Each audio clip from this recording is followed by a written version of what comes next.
Good afternoon, everyone. My name is Lily Estes, Lily A. Estes for listing purposes. And this is day 18 of the Richmond Public Library's 100 Days Richmond Reads, a program promoting the Great American Read by public broadcast station, WCVE.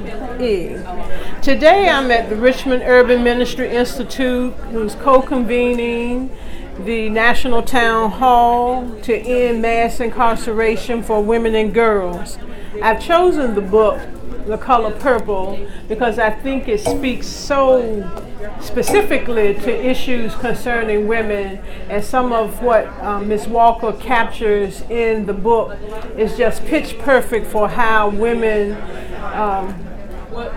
deal with each other across the miles, across the relationship building.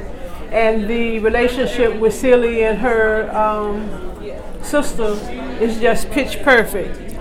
So what I really found very interesting in the book in the beginning was when the characterization was talking about the silence and the faith.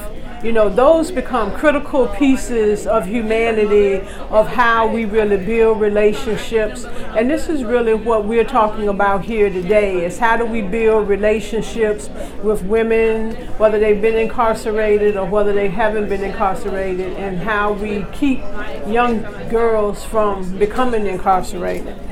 So we must navigate in between the faith. So the stories give us the ability to get beyond ourselves and to think about how all of our lives are interconnected. That we live in the same city of Richmond, the metropolitan area, and we each need to know as much about our diversity as is possible in our communities. So I'm just going to read an excerpt from the book. This was different, this could have helped me different. Maybe it can help the next person. So unless we receive that. I'll find my excerpt. So I'm reading on page 16. Dear God, Nettie here with us. She run away from home. She said she hate to leave our stepmom, but she had to get out. Maybe find help for the other little ones. The boys all right, she said. They can stay out his way. When they get big, they gonna fight him. Maybe kill, I said. How is it with you and Mr. Blank, she asked. But she got eyes. He still like her. In the evening, he came out on the porch in his Sunday best. She be sitting there with me, shelling peas or helping the children with their spelling. Helping me with spelling and everything else she think I need to know.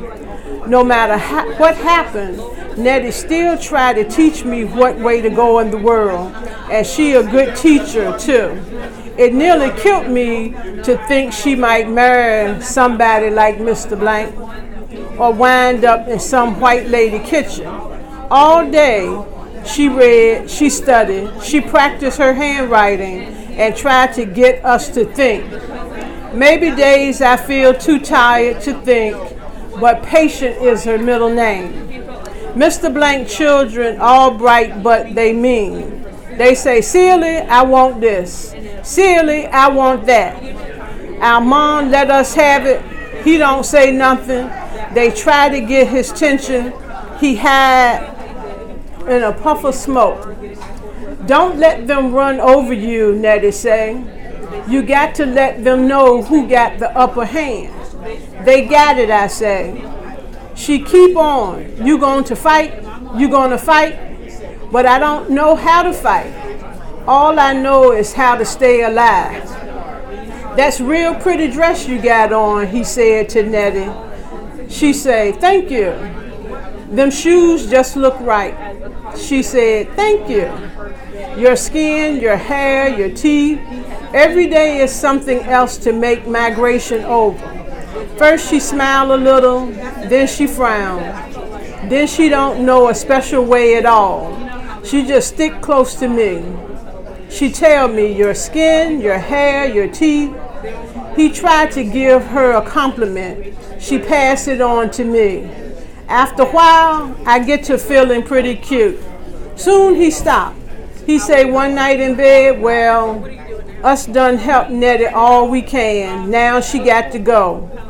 Where's she gonna go, I asked. I don't care, he said.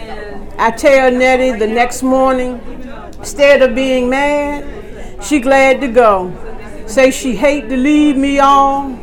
Us fall on each other neck when she said that. I sure hate to leave you here with those rotten children, she said. Not to mention with Mr. Blank. It's like seeing you buried, she said. It's worse than that, I think.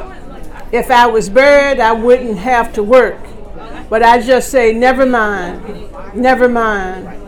Long as I can spell God, I got something along. But I only got one thing to give her, the name of Reverend Mr. Blank. I tell her, ask for his wife, that maybe she would help. The only woman I've even seen with money. I say, right. She say, what? I say, right. She say, nothing but death can keep me from it. She never right. And so this particular piece in here really lines out how we are very patient with people, how miscommunication can happen and you still keep the faith. So in closing, I would like to say that if you have heard any of or all of the books, the 100 books are available at your local public library here in Richmond.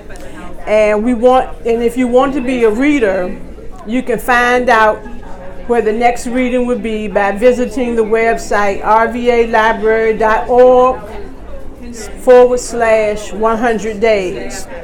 Join us or go to the Facebook group page or check out our YouTube channel, RPL 100 Days. And Richmond, let's read.